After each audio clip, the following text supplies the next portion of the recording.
Hey guys, good morning. Welcome back to another video. मैं राहुल सिंह राजपूत स्वागत करता हूं आप सभी का आपके अपने YouTube channel crack competition with RSR में। तो गाइस, आज की इस वीडियो में हम लोग डिस्कस करने वाले हैं भारत का भूगोल यानी इंडियन ज्योग्राफी पार्ट 3। ये एक सीरीज़ होने वाली है गाइस। इसके अंदर मैं आप लोगों को 20 से 30 क्वेश्चंस डेली के देने वाला हूँ। तो चलिए बिना कोई टाइम वेस्ट किए वीडियो शुरू करते हैं। तो आज का हमारा पहले क्वेश्चन है गाइस, भारत के राज्यों में सर्वाधिक तटीय यानी समुद्री सीमा किस राज्य की है? तो इसका आंसर है गुजरात।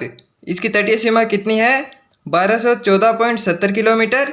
ये इसकी सर्करीक आकृति के कारण है। सर्करीक मैं आपको बताऊं तो सर्करीक जैसे गुजरात की आकृति ये ऐसे करके ऐसे है ना, इसी आकृति को सर्करीक बोलते हैं। तो आपके समझ में आया?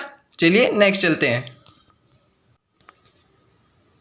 तो हमारा नेक्स्ट क्वेश्चन है गाइज, भारत के क्षेत्रों में सर्वाधिक तटीय यानी समुद्री सीमा किस क्षेत्र की है? तो इसका आंसर है अंडमान निकोबार द्वीप समूह, जिसकी तटीय सीमा कितनी है?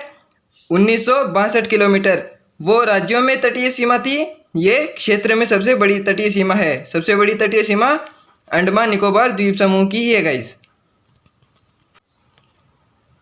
इसके बाद हमारा नेक्स्ट क्वेश्चन है, भारत की स्थलीय सीमा की लंबाई कितनी है? तो इसका आंसर है 15,106.70 किलोमीटर। ये स्थलीय सीमा की लंबाई यानी हमारी बाउंड्री की लंबाई ये है 15,106.70 किलोमीटर। तो इसके बाद हमारा नेक्स्ट क्वेश्चन है, भारत की जलीय सीमा की लंबाई कितनी है? तो इसका आंसर है 7,516.6 किलोमीटर। ये द्वीपों सहित जलीय सीमा है गाइज, जैसे अंडमान निकोबार और द्वीप समूह दोनों की मिलाकर और भारत की जो मुख्य भूमि है उसकी जलीय सीमा की लंबाई 7,516.6 किलोमीटर है। इसके बाद नेक्स्ट चलते हैं गाइज, भारत की जलवायु कैसी है? तो इसका आंसर है भारत की जलवायु मानसूनी जलवायु है। मानसूनी इसलिए है क्योंकि हमारे देश में हर साल मानसून से ही वर्षा होती है, इसलिए हमारे देश की जलवायु मानसूनी जलवायु है। इसके बाद नेक्स्ट है हमारा, भारत का मानक समय कौन सा याम्योत्तर को कहा जाता है? याम्योत्तर यानी देशांतर रेखा। तो इसका आंसर है भारत का मानक समय 82.5 डिग्री या 82 डिग्री 30 मिनट पूर्वी देशांतर को कहा जाता है। यह भारत के मध्य से होकर गुजरती है और इसी से हमारे देश का टाइम निश्चित किया जाता है। इसके बाद नेक्स्ट है हमारा, भारत की मानक समय रेखा यानी 82.5 डिग्री या 82 डिग्री 30 मिनट पूर्वी देशांतर कहाँ से होकर गुजरती है? तो इसका आंसर है भारत की मानक समय रेखा इलाहाबाद में मिर्ज़ापुर के निकट नैनी से होकर गुजरती है। इसके बाद नेक्स्ट हमारा, भारत की मानक समय रेखा यानी IST Indian standard time line कितने राज्यों से होकर गुजरती है? तो ये 5 राज्यों से होकर गुजरती है। ये हैं उत्तर प्रदेश, मध्य प्रदेश, छत्तीसगढ़, उड़ीसा तथा आंध्र प्रदेश। इसके बाद नेक्स्ट है हमारा, भारत का समय ग्रीनविच यानी लंदन के समय से कितना आगे है? तो इसका आंसर है भारत का समय ग्रीनविच यानी लंदन के समय से प्लस 5 घंटे 30 मिनट यानी 5 घंटे 30 मिनट आगे है। लंदन का जो समय है गाइस वो 0 डिग्री याम्योत्तर को माना जाता है और भारत का जो मानक समय है वो 82.5 डिग्री पूर्वी देशांतर को माना जाता है। इसीलिए भारत का समय 5.5 घंटे लंदन के समय से आगे है। इसके बाद नेक्स्ट आता है हमारा, कुछ देशों में एक से अधिक मानक समय रेखाएं क्यों होती है? तो इसका आंसर है ऐसे देशों में पूर्व से पश्चिम तक विस्तार अधिक होने के कारण एक से अधिक मानक समय रेखाएं होती हैं। ये यहाँ पर थोड़ी करेक्ट कर लीजिएगा आप, ये थोड़ा मिसप्रिंट हो गया है तो आप इसको करेक्ट कर लीजिएगा। इसके बाद नेक्स्ट है हमारा, संयुक्त राज्य अमेरिका तथा रूस में कितनी मानक समय रेखाएं हैं? तो इसका आंसर है संयुक्त राज्य अमेरिका में 6 मानक समय रेखाएं जबकि रूस में 11 मानक समय रेखाएं हैं। इसके बाद नेक्स्ट है, विश्व के सभी देशों द्वारा आपसी सहमति से मानक याम्योत्तर को कितने डिग्री के देशांतर के गुणांक पर चुना गया है? तो इसका आंसर है विश्व के सभी देशों द्वारा आपसी सहमति से मानक याम्योत्तर को 60 डिग्री 30 मिनट देशांतर के गुणांक पर चुना गया है।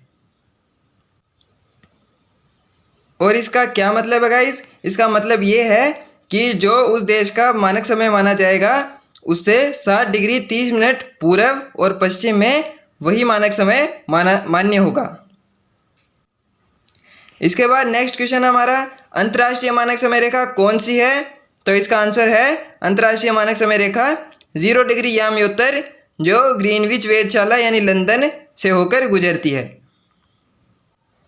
इसी को विश्व की मानक समय रेखा माना जाता है। इसके बाद नेक्स्ट आता है हमारा, कर्क रेखा कितने डिग्री अक्षांश को कहा जाता है? तो इसका आंसर है कर्क रेखा 23 डिग्री 30 मिनट यानी 23.5 डिग्री उत्तरी अक्षांश को कहा जाता है, जो भूमध्य रेखा के समांतर खींची जाती है और ये भारत को 2 भागों में बांटती है। इसके बाद नेक्स्ट आता है हमारा, कौन सी रेखा भारत को 2 भागों में बांटती है? जैसा कि मैंने आप लोगों को पहले ही बताया, आंसर है कर्क रेखा 23 डिग्री 30 मिनट उत्तरी अक्षांश यानी 23.5 डिग्री उत्तरी अक्षांश कर्क रेखा भारत को 2 भागों में बांटती है। इसके बाद नेक्स्ट है हमारा, कर्क रेखा भारत को कितने राज्यों से होकर गुजरती है? तो इसका आंसर है कर्क रेखा भारत के 8 राज्यों से होकर गुजरती है।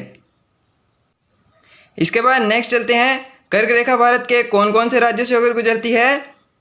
तो इसका आंसर है पश्चिम से पूर्व इनका क्रम है GRMC झपत्रिमी। ये एक ट्रिक है गाइज, ये मैंने अपने आप बनाई है या मैंने कहीं से सीखी है, आप कुछ भी समझ लीजिए, आपको इसे याद करने में आसानी होगी। तो ये राज्य हैं G से गुजरात, R से राजस्थान, M से मध्य प्रदेश, C से छत्तीसगढ़, Z से झारखंड, B से पश्चिम बंगाल, 3 से त्रिपुरा और मी से मिजोरम। अगर आपको ये ट्रिक अच्छी लगी तो कमेंट करके बताइएगा। इसके बाद नेक्स्ट क्वेश्चन है, कर्क रेखा की सर्वाधिक लंबाई कौन से राज्य में है? तो इसका आंसर है मध्य प्रदेश। इसके बाद नेक्स्ट आता है, कर्क रेखा की सबसे कम लंबाई कौन से राज्य में है? तो इसका आंसर है राजस्थान। और इसके बाद हमारा लास्ट क्वेश्चन आता है, कर्क रेखा कौन से राज्य के सभी शहरों से होकर गुजरती है?